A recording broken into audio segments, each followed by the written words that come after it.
strong. Yeah. Instead of being like, I just realised I've just gone full no music on there. Just full psycho.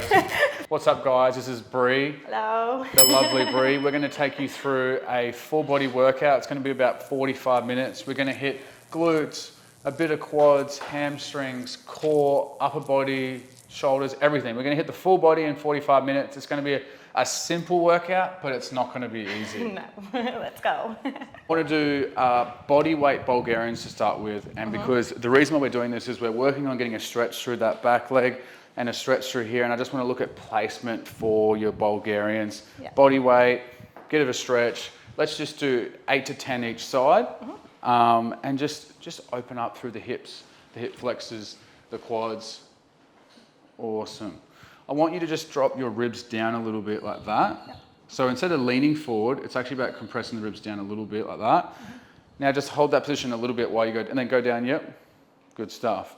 And then your glance, I know you want to look at the mirror because the mirror's there, but I want your glance just to be like a meter or two in front of you. And what this is going to do is whenever we keep the chin neutral, it's going to keep the rib cage from flaring, because when you look up, the rib cage will flare. Okay. That'll keep you in a nice neutral position. Yep. Your technique's really perfect.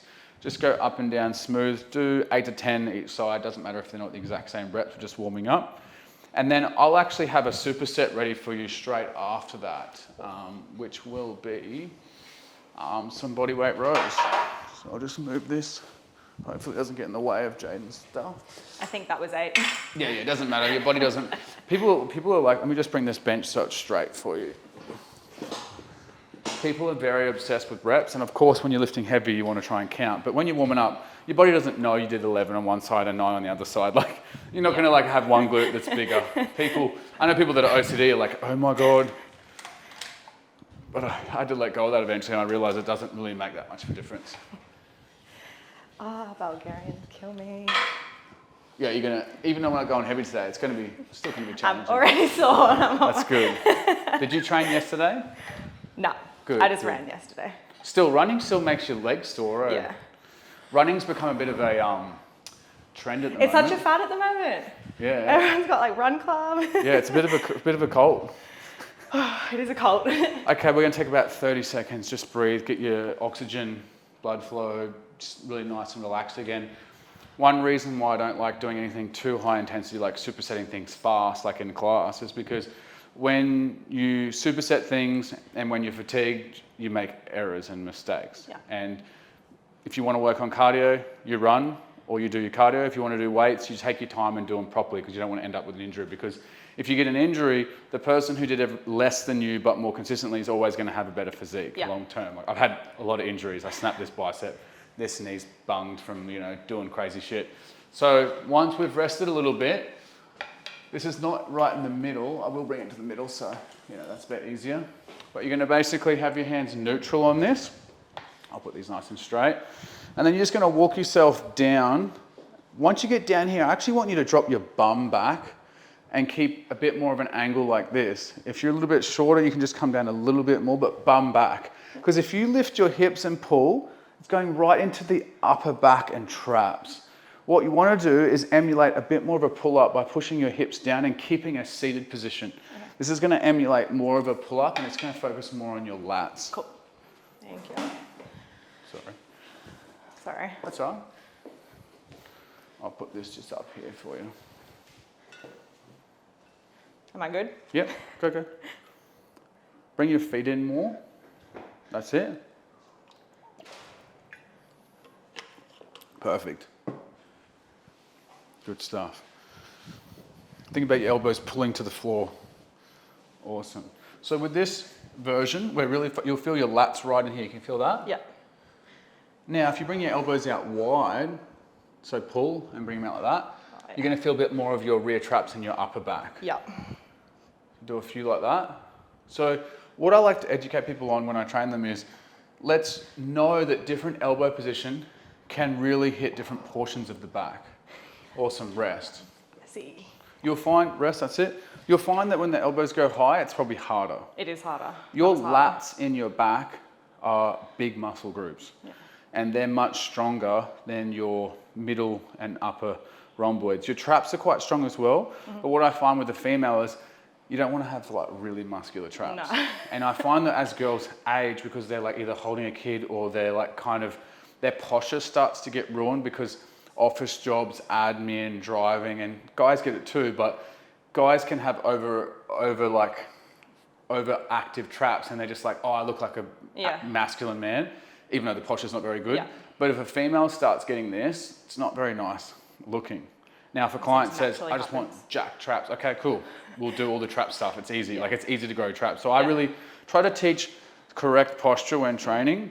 That way, when you do develop muscles, it looks nice. Yeah. And I think that's what the goal is. Yeah. Whenever you do Bulgarians, remember that even though we're focusing on the front leg, doesn't mean the back leg's not doing anything. So if I ask you to do 8 reps each side, you're actually doing double, you know what I mean, on both legs. It's not just a pure single leg exercise. So what we're only going to do is 6 reps. 6 reps. And start on your weaker leg at the front. So whatever you think that your weaker leg is. I think it's maybe left. If you're right-handed and right-footed, it's usually the left side. Yeah. That's it. Perfect. And get that ankle right on here so it's nice and stable. That's it. That is perfect. Get a side-on shot here for us. Look how good Bree's technique is here. A little bit slow on the way down. You don't want to drop, you want to control, because controlling on the way down is where your muscle fibers are getting fatigued. You're doing very good, and then drive on the way up. I can tell you've been doing your stretch and your yoga and Pilates because you've got really good range of motion through your back hip. I'm not counting, so make sure you don't do more than 6 because you'll be fatigued. One more. One more, you're doing good. Perfect, switch legs. Awesome. Now I'm going to talk less on this one and just allow you to actually do your set, okay? Okay. 5, one more. 6, beautiful. Put the weights back up on there. Now take a deep breath. Damn. That's how, see that feeling that you're feeling? Only 10 kilos. No, but it's good, it's good. Like, I don't actually use that. I used to use so much weight when I was younger. Yeah. I'm a man. I better lift more than the other guys at the gym, or, you know, I'm not going to grow unless I lift heavy weights. It's like, well, there's many different ways to create growth or to create fatigue. And some of them are mechanical tension, which is more weight. Some of them is progressive overload, which is adding more weight. And then you've got slowing down the technique. Yeah. Using pauses, not locking out at the top too long. You could easily go heavier and spend a heap of time at the top, because at the top, nothing's working. So someone might go heavier at the gym and they look really good and they're up here for ages, and then they go, and they come back up and they're up here for ages. It's like, what I was trying to do. Yeah, exactly. Yeah. I just want you to slow down. So then I want your reps in reserve, your RIR, to be like 1 or 2 left at the end. Yeah. Like if I was yelling at you, you could have got 2 more, but we don't need that. We know with science now that it's proven that if you go to about 90% or 1 or 2 reps in reserve, you're going to get the same results as going to fatigue if macros, sleep is adequate. With this, we're actually going to try and reach, because this is a low risk, high reward type of exercise, because there's no way for you to hurt yourself on this. We're actually going to try and reach what your like max 8 reps would be. Okay. So to get there, we want to be like quite low. So let me just fix this up. So to get there, we want to be quite low like here and keep your butt really low, and think about, we're basically, how much of a percentage of your body weight can you actually do a pull-up with? That's what we're aiming for. And I only really want to see, like, you shouldn't be able to get more than 8 if you do it right, like really hard at the bottom. That's it. And think about just pulling yourself up. It's going to feel strange in that position. Perfect. 1. So just teaching the position for pull-ups. 2. Your back looks awesome. 3. 4, very good. Position's very good. 5. I'm shaking. Good, good, good. 6. Pull those shoulders back when you pull. 7. 1 more. We're going to hold at the top for 2 seconds. Awesome. Perfect. Rest, rest, rest. That was good. So what's good about that is it's like people want to use bands and do pull-ups, and I've got nothing wrong with that. Like a lot of clients will come to me and say, I know there's better exercises, but can I get good at doing a pull-ups? Yes, we're going to use bands, or I'm going to spot them if I'm here. But I actually think that this is such a safe way to progress. You don't have to worry about getting the band off your foot at the end and feeling like an idiot in front of everyone. And no, I like these. I haven't done much of that exercise using those. And then if you don't have rings at your gym, what you will have is the blue or the red straps. You know, like one's called, the blue ones are called Crank It and the other ones are called the American brand. Yeah. The other ones are yellow actually. We'll do one more set of this. Mm-hmm. We're gonna aim for one less rep because you're probably gonna be fatigued. Yeah. And this is something that I only do when I do PT with someone. Usually you would just match the reps, but I want you to maintain your strength into our RDLs and our hip thrusts next. Cool. So what did we do last time? Six. So we're gonna go for 5, but they're gonna be 5 good reps. Yeah, cool. The weak leg. There. Awesome. I just realised I've just gone full no music on you. Just full psycho. Full psycho. Yeah. Just listening to the thoughts in my head. Yeah. 3. Yeah, just like. This is head noise. This is the last time someone ever does a session here. I love it.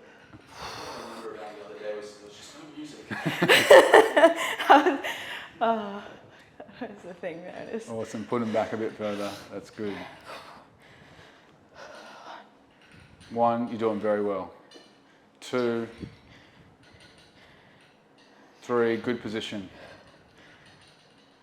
4, 5, that's it. Good stuff. So we're going to keep going then. Yeah, of course, I forgot for a second, I was like 5. Of course you could have done another 1 or 2 reps, but remember, this is not the end of your workout. Yeah. And people think, oh, the muscles I use on Bulgarians is not going to be the same muscles that I use on like hip thrust or RDLs. I'm like, yes, it is. Your quads, hamstrings, and glutes are all working in the Bulgarian. Of course, there's other muscles that are working more. Like it's actually a bit more of the glutes in that technique because you had that good leaning forward position. Definitely quads. They're like an active muscle. And then the word antagonist means the muscle opposite the muscle that it's using is actually stabilizing so the knee doesn't just fall off.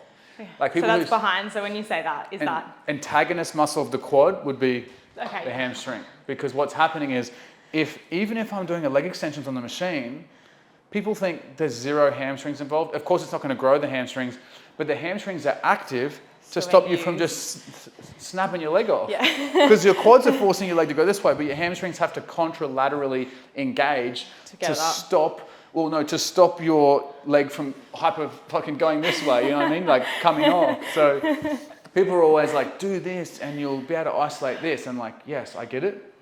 But the whole body gets fatigued when we train properly. Okay, let's do a hip thrust now. Now there's 2 choices for hip thrusts. We could go straight to the proper like barbell hip thrust setup. Or I remember I've shown you this machine that we have. Yeah. Which one did you prefer? I probably prefer just straight off here. Let's just do barbell. Yeah. I've got the barbell right here. I like to have the choice because... I do like that though, but do you feel like you can go as heavy on that? Oh, you can't go as heavy, no. Yeah. It's more of it's a time under tension exercise.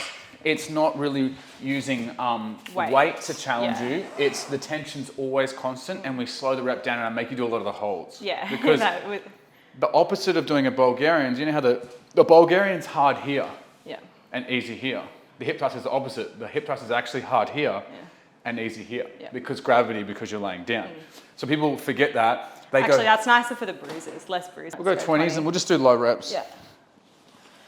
Once you get to the top with this, like once you hip thrust up, just bring your feet back a little bit more so they're just stacked underneath your knees more and just go for 8 reps. Yeah. You got to mentally psych yourself up for this. I do.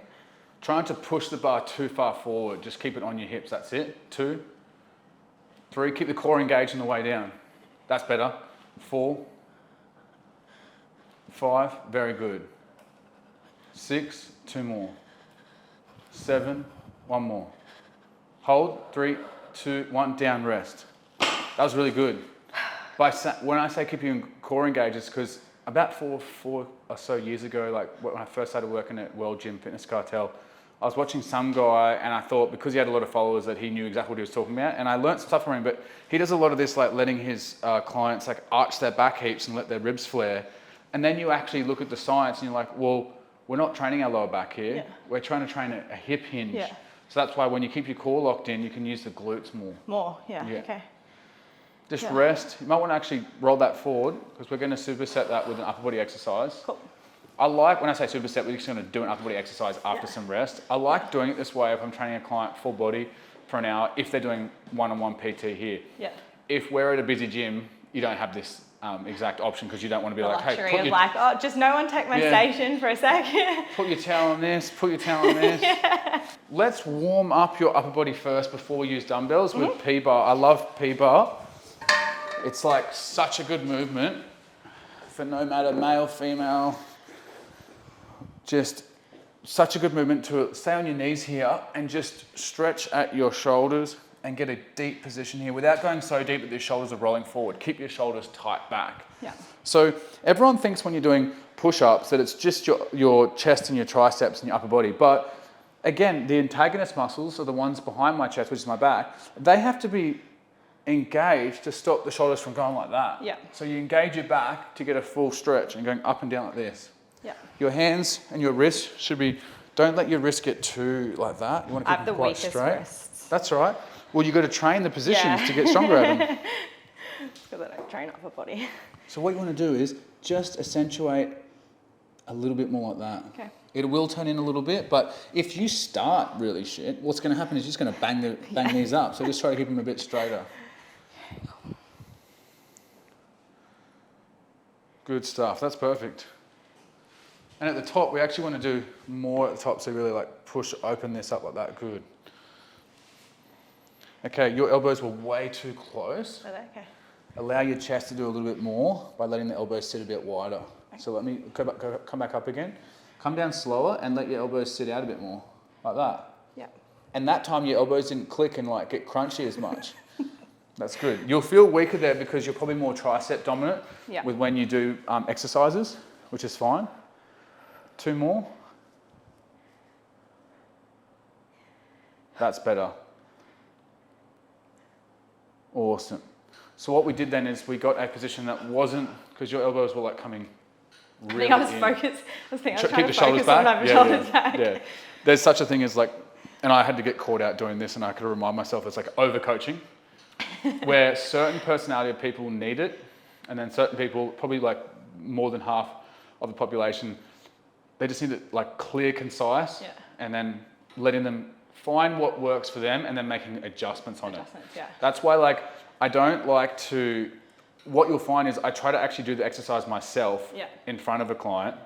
Yeah, because I like that. Some people are visual. I need to see how it's done and that's then I can just copy it or try to. If someone was like, keep your elbows at a 45 degrees and go up and down and you're like, where's 45 degrees? You're like, what? Just show me. Just show me. That's why the program on the app works so well, because there's videos of me or Alicia doing the exercises and it's like, it's just simple. And then of course clients will film themselves, which they feel uncomfortable doing, but I'm saying like, just put your fucking phone in front of your pair of your shoes or like, you know, water bottle, little tripod. Just do a quick video, like people don't mind. And then you critique them. Yeah, and then I send a voice message and give them a coaching analogy. A few of my clients said, hey, I've signed up to like all the top coaches and I'm not going to name them all because they're all amazing. Like everyone has good, strong bits, but a lot of the top coaches, they don't do the DMs with their clients. Like they can't.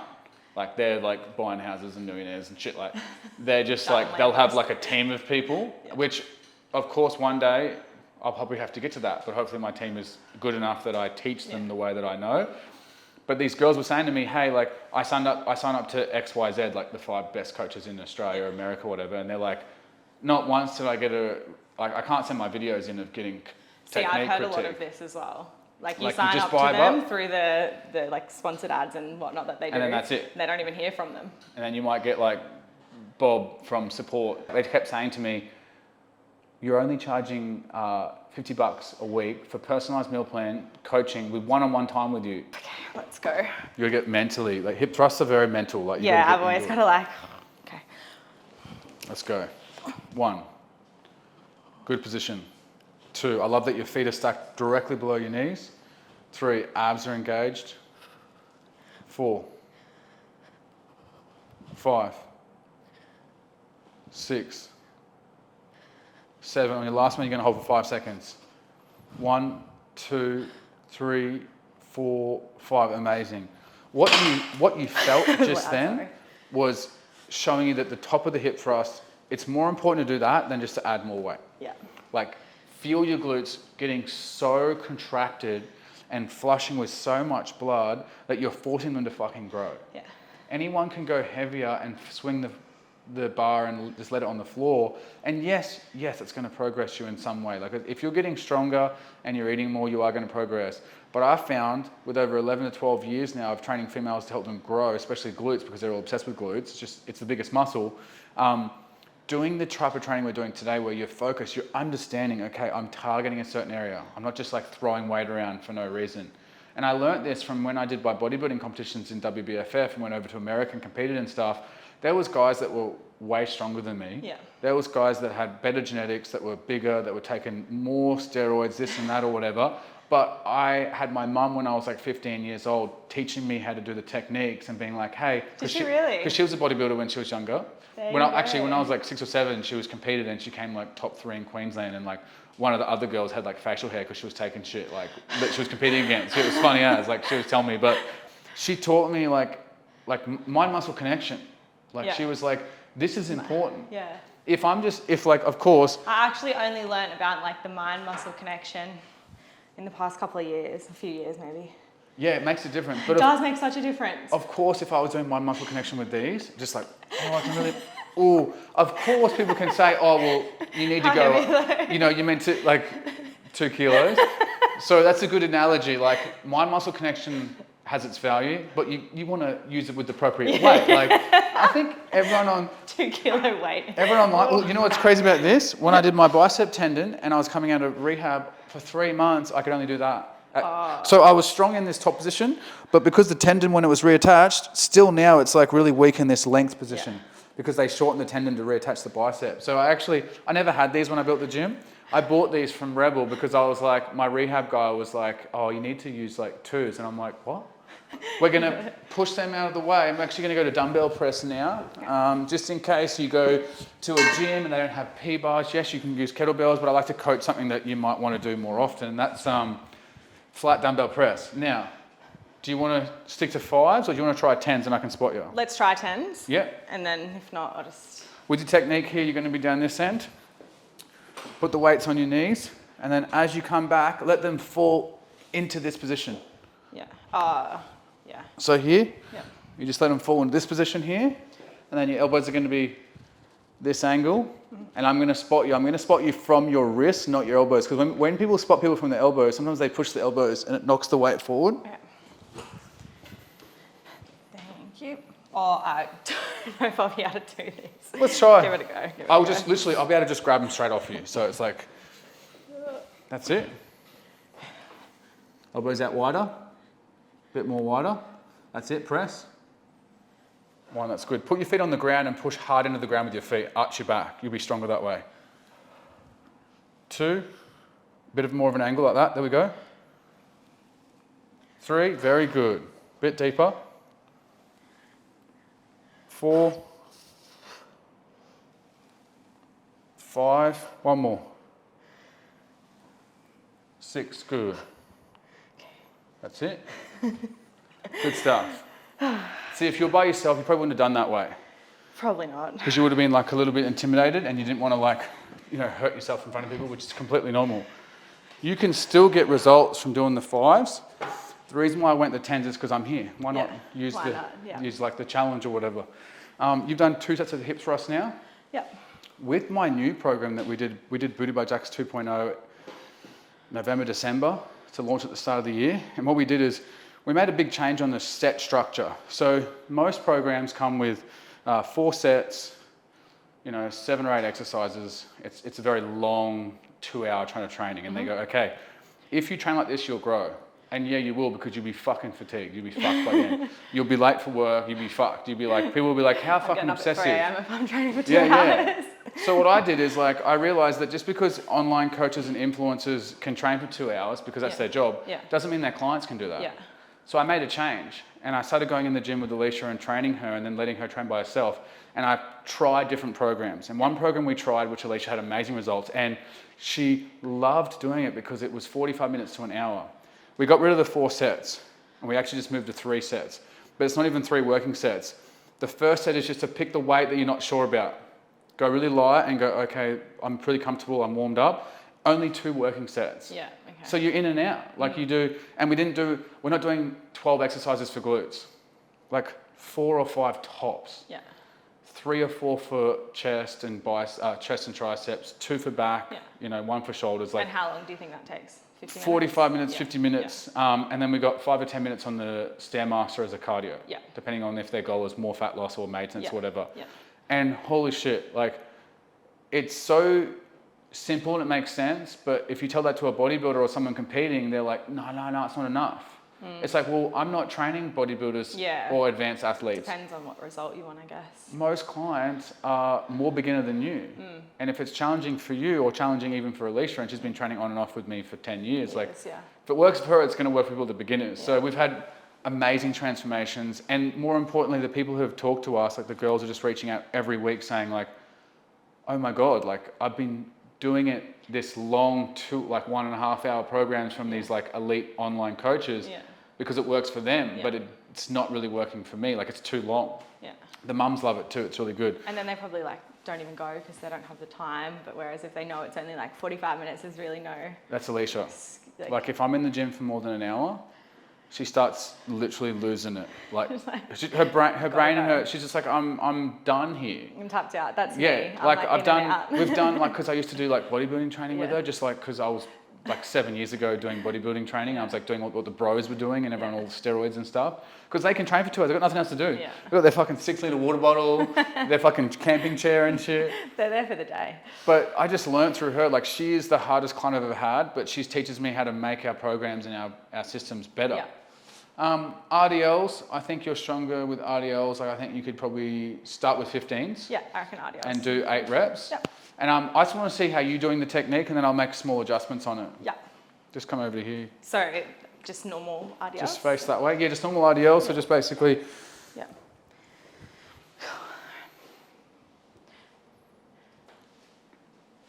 Good.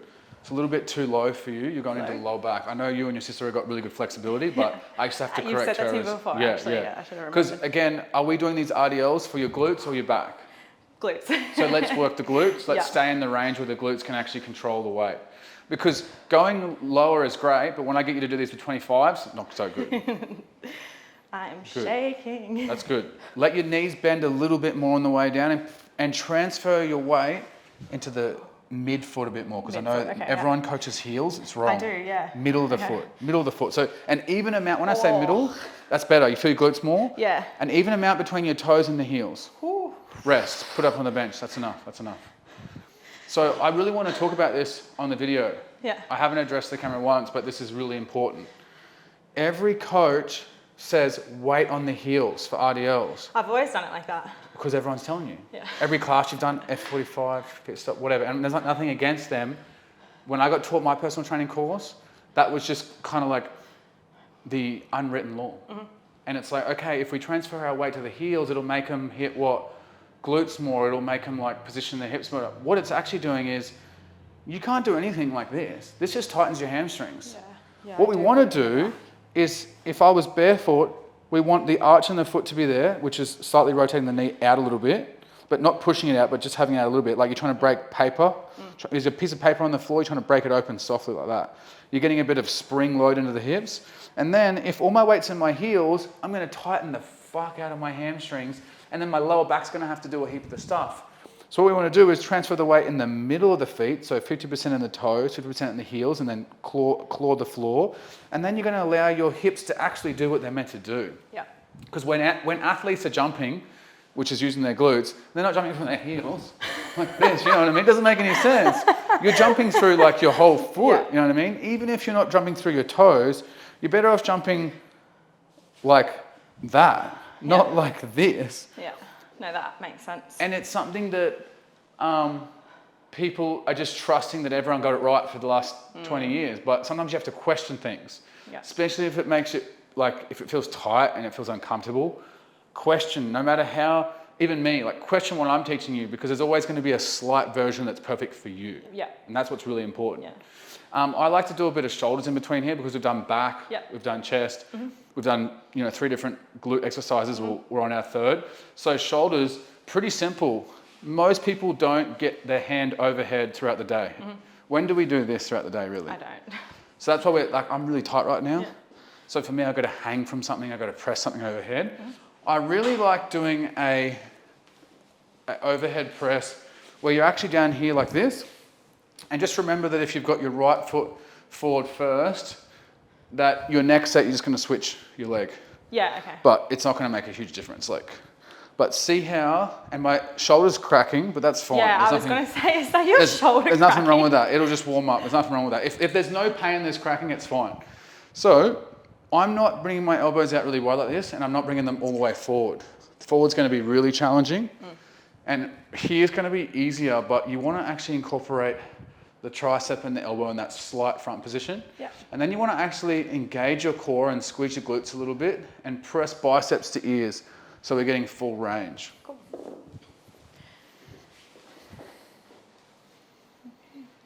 And I liked on this back foot here, this is the way, see that? Oh, that's this is so going to be a good stability. stretch, and you want to push into the floor, and then you're going to engage your glutes by pushing into the floor. Yeah. And turn your wrist slightly in, just a little bit. Yeah. Abs on, now, look at that. Good. They don't have to touch at the top. Think about biceps going to ears, not the dumbbells pressing together. That's better. Oh, okay, yeah. Because dumbbell position has nothing to do with it. We're talking about shoulder position here. That's better. Good. And you're arching to get range, which is fine, but just keep a little bit of core engaged. And you'll notice the heart rate's up because you're using your whole body to do this. I really Good. And then let them come all the way down so you can, like, a bit of a rest there, yeah. Good stuff. One more. Oof. Awesome, beautiful. If you add that exercise in 3 times a week, obviously when you're doing your floor mat Pilates, you're going to be getting into some nice down, and you're doing a little bit of yoga. That's beautiful when you do, what's it called, they call it a resting pose, it's not. When you're like this. Downward dog. Downward dog or whatever. I love how when I do yoga, the lady's like, this is where we rest. I'm like, what do you mean rest? It's crazy. But if you are doing yoga, then you can get over just doing these twice a week. Yeah. If you don't do any overhead stuff at all, then add these in. And the cool thing about this is you want to do some overhead pressing on the days that you're training your upper body. And then the days that you have rest days, when you're doing like a park run or whatever, if you find a set of bars at the end of your park run, just find a set of bars and just hang from them. Okay. Because whenever you hang, we're decompressing the spine. It's fucking amazing. We spend too much time sitting. Yeah. We sit fucking laptop work for any type of work. No matter what job you have, you're doing some type of work on a phone or a laptop these days. Yeah. Sitting in the car doing calls on the way to real estate meetings, whatever. So decompress the spine. Yep. It'll be really good for your brain too, just let that stuff hang out. And then over time, your grip strength will increase, which will help you with your RDLs. Okay. Because a lot of people get to the point where they can't do any more weight, not because of their glutes, but because of their grips. Yeah. So what do? They buy straps. Well, yeah, I usually. Which is fine. Sweet, yeah. But one day you might need that grip strength. Yeah. Fucking save your life, especially as you get older. Yeah. They say that leg strength and grip strength is the measure to see how long on average you're going to live, which is pretty crazy. Because when you're in your 70s and 80s, people slip because their legs aren't stable or strong, or they go to grab onto something and they don't have the grip strength and they fall. Yeah. And once you have an injury, it increases your chance of passing away by double or triple. I was listening to this. I need to start hanging from the bar. Yeah, just do. I like to. We're young, we're healthy. We're doing the right things, but I want to get ahead of age. I want to be that guy that everyone goes, oh, he's too much at 40, or too fit. So then when I'm 60, I can chill out. Yeah. Well, everyone's fucked up, in wheelchairs and little fucking mopeds and shit. Yeah. They're on diabetes medication and shit. And they're like, well, it wasn't too much, was it? Obviously, the other extreme is bodybuilders, where it's everyone knows. Again, when I was younger, too much muscle is not healthy either. Yeah, I didn't grab that properly. Awesome. Slow it down, let the knuckles run down your legs, and let your glutes do the work. Perfect. Go mid-shin and pause. Pause, use your glutes to lift. Good, do it again. Pause mid-shin, transfer the weight forward, now pull. Good. Use your glutes, they're strong. Use your glutes. One more. Beautiful. What's the difference you're feeling by not being all in the heels?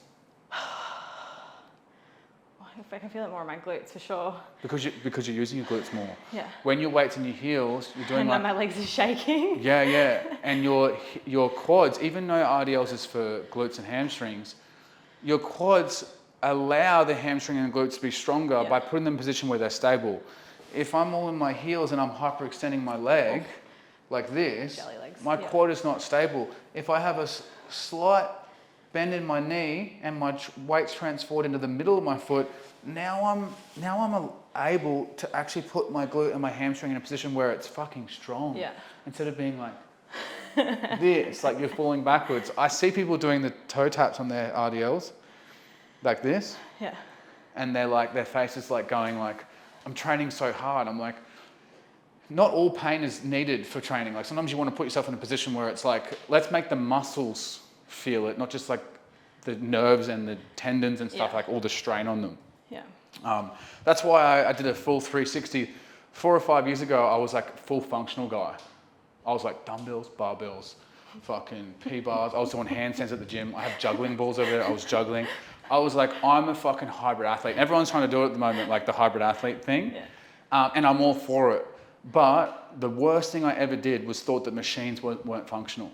And there was a new study they just brought out, which is amazing, which I just love the studies because it just proves what I've learned and what I was wrong about. Because I'm not a person to like hold my things that I think I know because I told them 2 years ago. Like if someone proves a study and then I try it with clients and go, oh yeah, that makes better, I'll go on a video on my story and be like, I was wrong back here. Yeah. I love those videos of influencers like that show their old videos from 5 years ago saying, oh, I was doing this a bit wrong.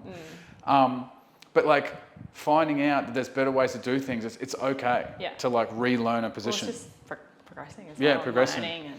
And I'm sure some of their science are going to get like people are going to come up with new science and new science. Eventually we'll just take a pill and everyone will have muscles and shredded and shit. Forget the gym, take this pill. Well, what's that diabetes medication all the Hollywood people are taking now? I don't know. When you hear the name, everyone like all the influencers and shit are taking it. What's it called? Alicia knows what it is because she's like, I want it. Alicia, what's that diabetes medication, that weight loss drug? Ozempic. I haven't heard of it. You haven't heard of Ozempic? No. Oh, wow. No. All the Hollywood and like all the influencers and shit are taking it. And you're doing shoulder press on the floor. Yeah. It allows you to not feel hungry anymore. Like, which is the worst for me because when I'm stressed, I just don't eat. So I need the opposite. I need like a stimulator. So they just don't eat? Well, they just eat less. You still eat. Back foot, tuck the toe. And I need to swap my feet actually. Yeah. Oh yeah.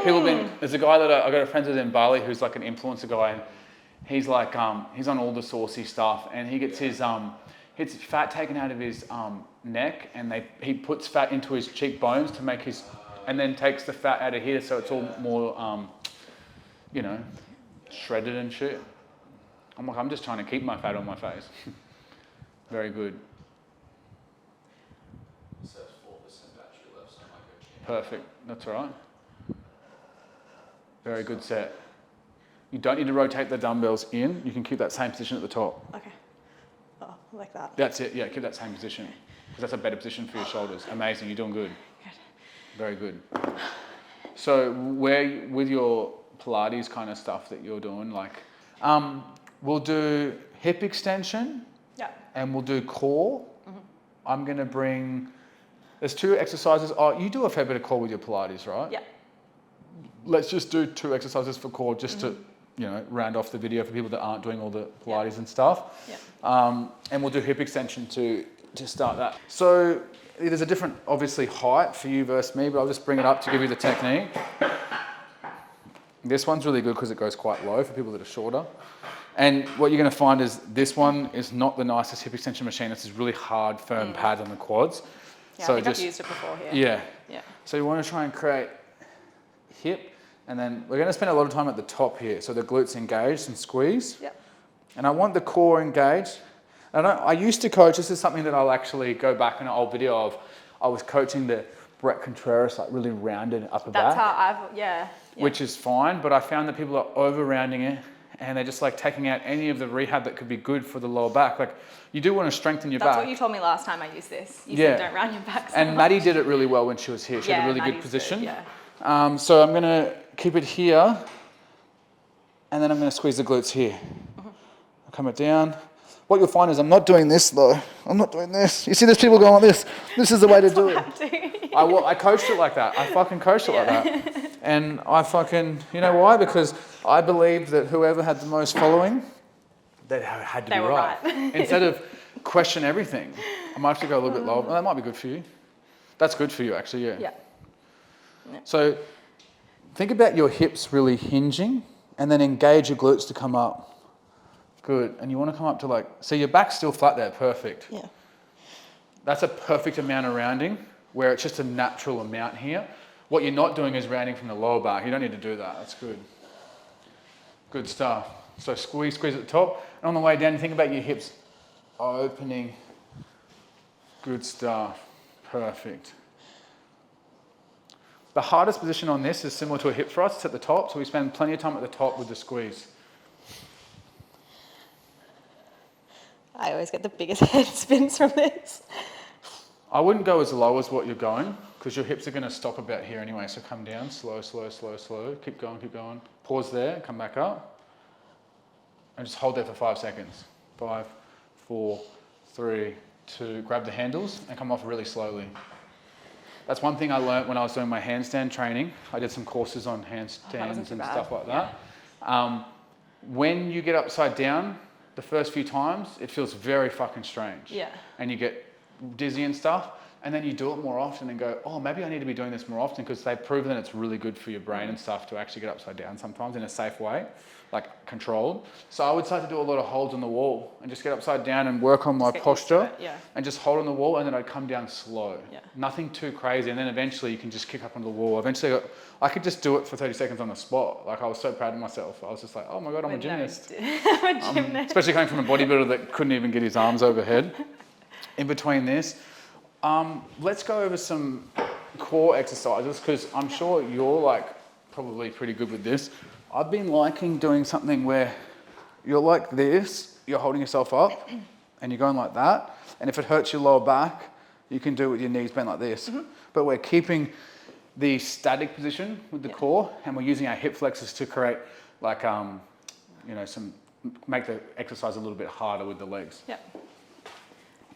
So it's like on the elbows, so you're up a little bit in a crunch position. That's it. And then just do that. You can either do it with legs straight. Your core's pretty strong, eh? I want your legs to come up a bit higher. That's it. And maintain that position. That way it's less in the lower back and more in the core. I'm just going to put a timer on for 30 seconds. Or if people are watching the video and they want to know, they can just do like 30 reps. Awesome. 10, 9, 8, 7, 6, 5, 4, 3, 2, 1. That's good. How'd that feel? Good. Good, we had a challenge in the core. Yeah, that's good. We're going to do one more on hip extension on here. Yep. I also ate today. Oh, good. Like before I trained, it's really why I don't have head spins. That's good. Yes, the amount of girls that like go, I wasn't hungry, and then I got like, I just forced myself. I passed out while I was training, and I was like, oh, you got no glycogen, you got no nutrients. Your body's like, you know, like you're going through starvation. And especially if people are used to having a certain like breakfast, like just breakfast at all. If they go and train in the morning really hard, it's different. When you do like a run or whatever, it's like the lactic build up, it's really painful. But when you train with weights, like it takes a lot more from your body than what you think. I always used to just do fasted weight training and always wonder why I was so sick for the rest of the day. You just feel fine. Oh. Just grab a banana. Yeah. Just anything. Just fill the glycogen, get some carbohydrates into the muscles. Like it's going to make you also stronger. Yeah. And you know, it's going to help you Yeah, my workout's always better. have a better eat. session, yeah. Just do like 8 to 10. I think I've done, I don't even know how many. It's probably my Good, last 3 one. more. Slow on the way down. Just really control that first. When you first let go of the movement, really slow. Because that's when the upper glute fibers that are contracted the most. Yep. 1 more.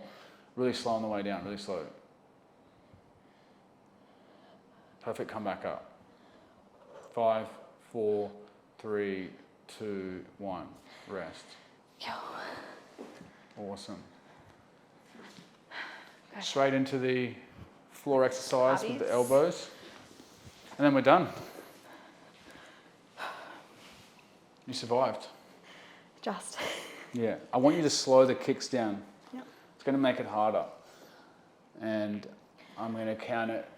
Slow it down, slow it down. It's going to make it harder. It's good. 1, 2, 3, 4, 5, 6, 7, 8, 9, 10, 11, 12, 13, 14, 15, 16, 17, 18, 19, 20. Rest. That'll be about 30 flutter kicks. All done. Good. Cool. You got through it. Thank you. Whew. Good stuff. Thank you.